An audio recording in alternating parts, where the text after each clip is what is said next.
Começa agora. Diário Econômico PicPay. Uma análise das principais informações que impactam os mercados, A economia global e do Brasil. Apresentação Marco Caruso.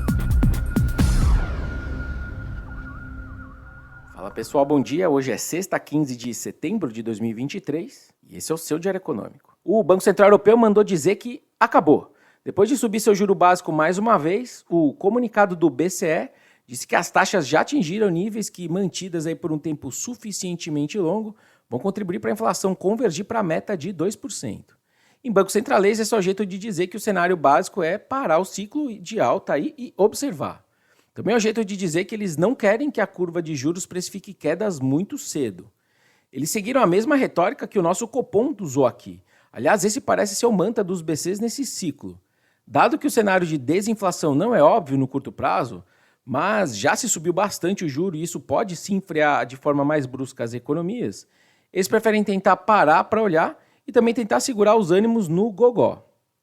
Fora isso, mais de um banqueiro central incorporou no seu discurso a ideia de que os impactos da política monetária na economia envolvem defasagens longas e variáveis no tempo. No bom português, a turma está achando que o PIB e o emprego ainda vão sentir mais forte esse juro mais alto, assim como a inflação, né? Mas que esse efeito pode estar demorando mais do que se via antigamente, porque a Covid e outros fatores recentes deram uma embaralhada nessa transmissão. Enfim, mas o fato é que um sinal assim vindo do Banco Central Europeu, que vinha falando mais grosso que os outros BCs, é bastante relevante para se discutir os caminhos dos juros globais no futuro. Meu ponto é que, até que se prove o contrário, o juro global bateu seu teto de fato dessa vez. E aí os ativos de riscos ganham um vento favorável importante para valorizar.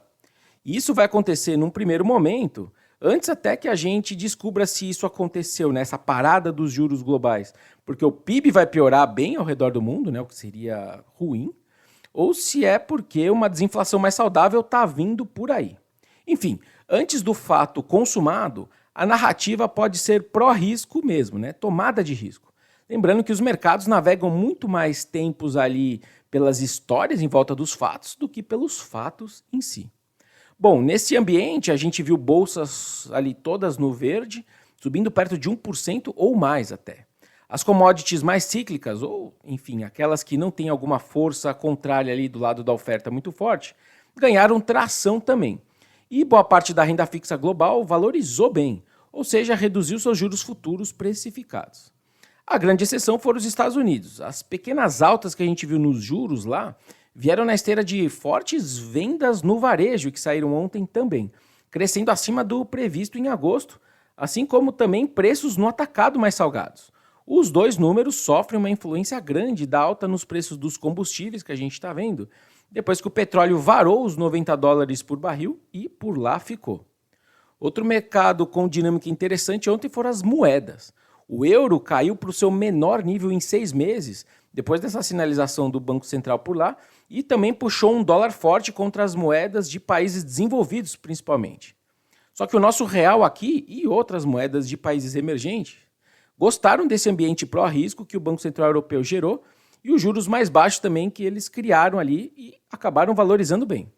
Fora isso, o Brasil ainda tem duas histórias importantes e positivas para contar.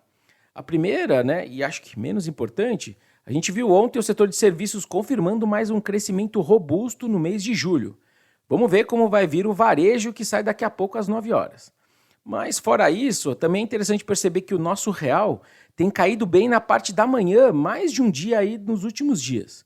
A minha suspeita é que as empresas que captaram lá fora nessa primeira metade de setembro estão internalizando pelo menos uma parte dessa grana. Foram quase 5 bilhões de dólares de dívida nova que foram tomadas lá fora, aproveitando aí essa volta das férias no hemisfério norte. Bom, para terminar, na noite de ontem a China divulgou seus principais dados de atividade referentes a agosto. Tanto a indústria quanto as vendas no varejo vieram mais forte do que o esperado, o que ajuda a ir deixando para trás essas notícias muito negativas vindas de lá da China.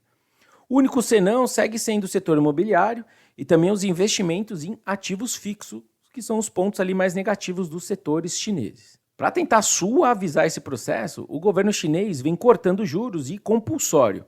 Só que o impulso de crédito segue muito mais neutro do que expansionista aos olhos da atividade econômica. Mas enfim, a China vai deixando talvez o seu pior momento para trás. Vamos ver como que vem essa velocidade da recuperação a partir daqui. Por hoje é isso, turma. Bom dia, bons negócios e sorte sempre. Você ouviu? Diário Econômico PicPay. Uma análise das principais informações que impactam os mercados, A economia global e do Brasil. de segunda a sexta, às 6 da manhã, no Spotify e YouTube.